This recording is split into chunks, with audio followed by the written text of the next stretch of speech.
لیکن انہوں نے کہا کہ وہ دوست تھے کچھ، انہوں نے ایک کمپنی کا ویزا لیا، کچھ عرصے کام کر کے چھوڑ کر کسی اور جگہ وہ کام کرتے رہے، اور پھر آ کے وہ اب ویزا کینسل کروا رہے ہیں، تو کیا حکم شرع ہوگا؟ کمپنی ان سے فائن وغیرہ مانگ رہی ہے۔ دیکھیں، جب تک ویزا کینسل نہیں ہوا تھا یہ اس کمپنی کے امپلائی تھے،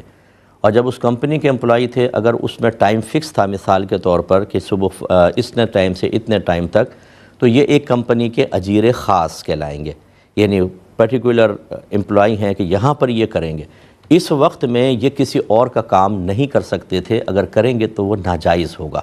تو لہذا اگر اس کمپنی ٹائمنگ کے اندر کسی اور کمپنی میں انہوں نے کیا، یہاں چھوڑ دیا اور وہاں جا کے کیا، تو وہ بالکل ناجائز کیا۔ اللہ تعالیٰ کی بارگاہ میں توبہ کریں، اور ہو سکے تو جتنی وہاں سیلری ملی تھی اس کو اللہ کی راہ میں صدقہ کر دیں۔ اور اگر ایسا کیا تھا کہ مثلا اس کی ٹائمنگ تھی صبح 9 سے لے کر 5 بجے تک، اور دوسری کمپنی میں جو کام کیا وہ 5 بجے کے بعد انہوں نے کام کیا، تو پھر اس ٹائمنگ میں کام نہیں کیا، وہ ان کے لیے صحیح ہوگا، اس کی سیلری بھی ان کے لیے طیب اور حلال ہے۔ باقی رہا کہ یہ کمپنی کہتی ہے کہ اب آ کر تم نے ویزا کینسل کروایا، اور 3-4 مہینے یا بیچ میں جتنا تم نے عرصہ کام نہیں کیا اس کا فائن وغیرہ دینا ہوگا، تو یہ اس کمپنی کی بہرحال زیادتی ہے، مناسب نہیں ہے کہ فائن تو نہیں لے سکتے۔ ہاں، ان کی سیلری وہ بالکل نہیں دیں گے، کیونکہ 3-4 مہینے جب کام نہیں کیا تو سیلری کیوں؟